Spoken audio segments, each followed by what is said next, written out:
Assalamualaikum warahmatullahi wabarakatuh. Perkenalkan, kami kelompok 7 dari Universitas Pamulang, Fakultas Ekonomi, jurusan S1 Akuntansi. PPT ini kami buat untuk memenuhi tugas Prodi Pajak Akuntansi dengan dosen pengampu Pak Sapta Setia Dharma, SE MAK. Kami terbagi menjadi 3 anggota kelompok. Saya Intan Badriah, rekan saya Afia Nur Hasana dan Angelina akan membawakan materi bertema konsep dasar dan perhitungan PPh badan terutang. Pengertian: pajak penghasilan PPh merupakan jenis pajak yang dikenakan terhadap badan usaha seperti perusahaan atau organisasi berdasarkan penghasilan yang mereka peroleh selama periode tertentu. Konsep dasar dan perhitungan PPh badan melibatkan beberapa elemen penting, termasuk perhitungan pendapatan kena pajak, pengurangan biaya-biaya, dan penentuan status perpajakan. PPh sendiri merupakan kewajiban yang harus dibayar oleh badan usaha berdasarkan penghasilan yang diperoleh selama periode tertentu. PPh badan terutang dihitung dengan mengalihkan laba kena pajak dengan tarif pajak yang berlaku. Direktorat Jenderal Pajak (DJP). Menurut DJP, PPh badan terutang adalah pajak yang harus dibayar oleh badan usaha berdasarkan laba kena pajak yang diperoleh selama 1 tahun pajak. Laba kena pajak ini dihitung dengan mengurangkan total biaya operasional dari pendapatan kena pajak. Konsep dasar PPh pajak. 1. PKP, penghasilan kena pajak, adalah dasar perhitungan PPh badan, yaitu penghasilan neto setelah dikurangi dengan pengurangan tertentu yang diatur oleh Undang-Undang Perpajakan. Rumusnya, PKP sama dengan penghasilan bruto dikurangi biaya-biaya yang diakui dikurangi pengurangan lain jika ada. 2. Biaya-biaya.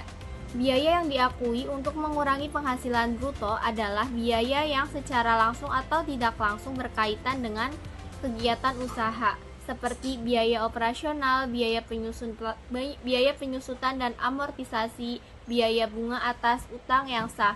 Yang ketiga, pengurangan biaya. Tidak semua biaya dapat diakui sebagai pengurang penghasilan bruto, seperti biaya pribadi, biaya yang tidak didukung dengan bukti transaksi yang sah, biaya yang tidak sesuai dengan prinsip kewajaran dan kelaziman usaha.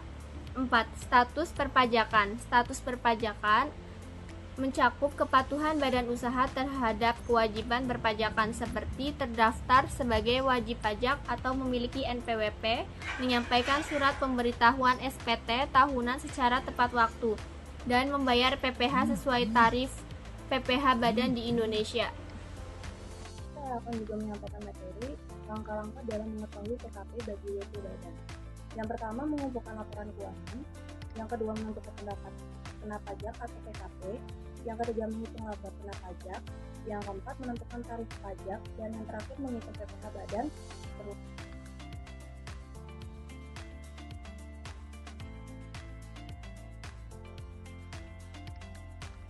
Selanjutnya, materi mengenai tujuan perhitungan PPh badan terutang. Di mana tujuan perhitungan PPh badan terutang ini yang pertama sebagai kepatuhan hukum, di mana tujuan utamanya adalah memastikan bahwa badan usaha memenuhi kewajiban pajaknya sesuai dengan peraturan perundang-undangan yang berlaku.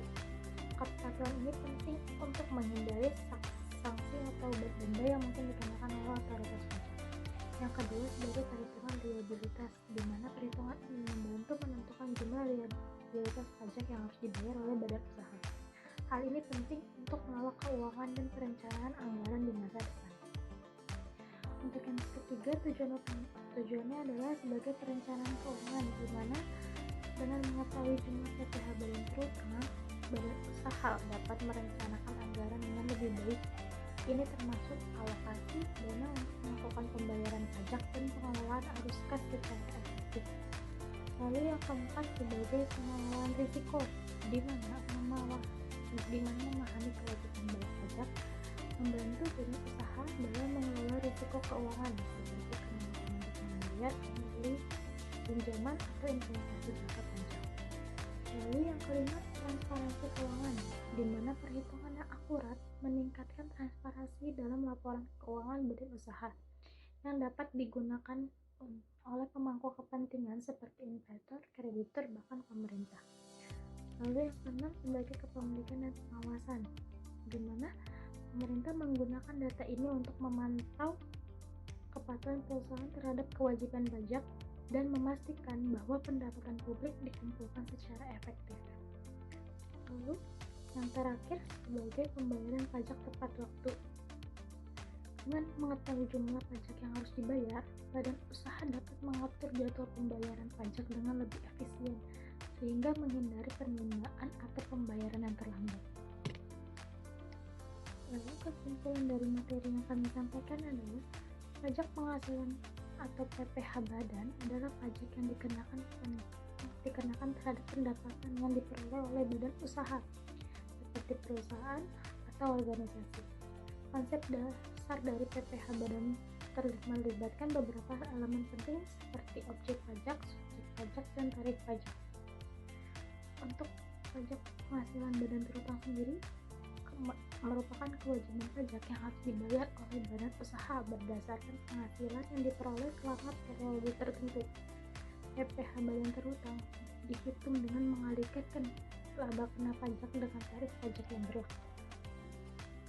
Sekian pajak penghasilan badan terutang sendiri merupakan kewajiban pajak yang harus dibayar oleh badan usaha berdasarkan penghasilan yang diperoleh selama periode tertentu. PPh badan terutang dihitung dengan mengalihkan laba kena pajak dengan tarif pajak yang berlaku. Sekian materi yang dapat disampaikan kelompok kami, kurang lebihnya mohon maaf. Wassalamualaikum warahmatullahi wabarakatuh. Tema materi kedua adalah penyusutan dan amortisasi.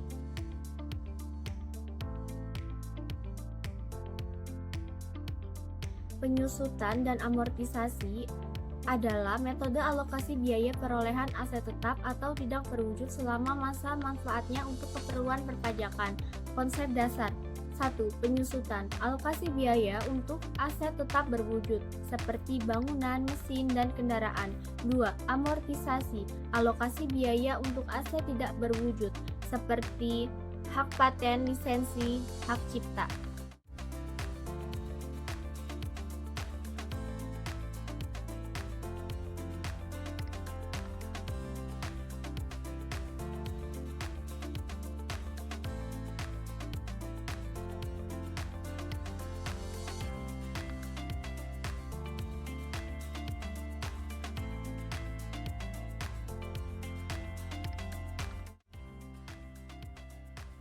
Lalu untuk materi selanjutnya adalah metode perhitungan penyusunan dan amortisasi fiskal, di mana metode perhitungannya yang pertama dapat menggunakan metode garis lurus, di mana nilai penyusutan sama setiap tahunnya. Lalu yang kedua menggunakan metode saldo menurun, di mana nilai penyusutan lebih tinggi di tahun awal lalu menurun di tahun berikutnya. Yang ketiga menggunakan metode unit produksi, di mana nilai penyusutan dihitung berdasarkan jumlah produksi atau penggunaan aset.